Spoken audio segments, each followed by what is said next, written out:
राष्ट्रीय राजधानी दिल्ली में क्या राष्ट्रपति शासन लग सकता है? सवाल इसलिए उठ रहा है क्योंकि राष्ट्रपति ने दिल्ली सरकार को बर्खास्त करने की मांग करने संबंधी दिल्ली बीजेपी की अपील को गृह मंत्रालय के समक्ष भेज दिया है। इस संबंध में दिल्ली विधानसभा में विपक्ष के नेता विजेंद्र गुप्ता ने कहा कि संविधान के कथित उल्लंघन के लिए आम आदमी पार्टी सरकार को बर्खास्त किए जाने की मांग को लेकर बीजेपी के विधायकों द्वारा राष्ट्रपति द्रौपदी मुर्मू को सौंपा गया ज्ञापन गृह मंत्रालय को भेज दिया गया है। विजेंद्र गुप्ता ने एक बयान में दावा किया है कि दिल्ली सरकार द्वारा छठे दिल्ली वित्त आयोग का गठन नहीं करना तथा कैग रिपोर्ट पर कोई कार्रवाई न करना संविधान का उल्लंघन है। इस खबर को आपने जाना, पक्ष जानिए लावनी से।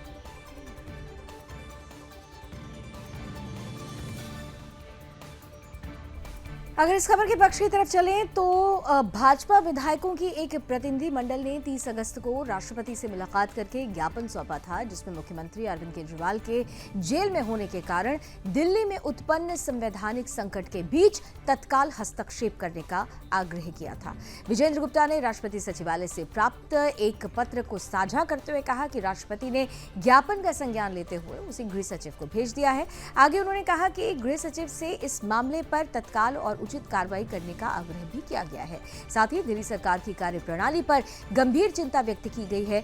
ज्ञापन में सर्वप्रथम दिल्ली की पंगु हो चुकी प्रशासनिक व्यवस्था का मुद्दा उठाते हुए कहा गया कि आबकारी नीति घोटाले से संबंधित गंभीर भ्रष्टाचार के आरोपों में सीएम केजरीवाल 4 महीने से अधिक समय से जेल में है। जेल में बंद होने के बावजूद केजरीवाल ने इस्तीफा देने से इनकार कर दिया है, जिससे एक गंभीर स्थिति पैदा हो गई है और इसी कारण दिल्ली में प्रशासनिक व्यवस्था पूरी तरह से चरमरा गई है।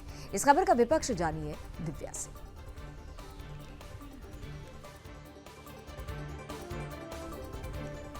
तो चलिए इस खबर का विपक्ष जान लेते हैं। एक ओर जहां दिल्ली बीजेपी इकाई दिल्ली में राष्ट्रपति शासन की वकालत कर रही है, तो वहीं दूसरी ओर आम आदमी पार्टी दिल्ली के एलजी पर हमलावर है।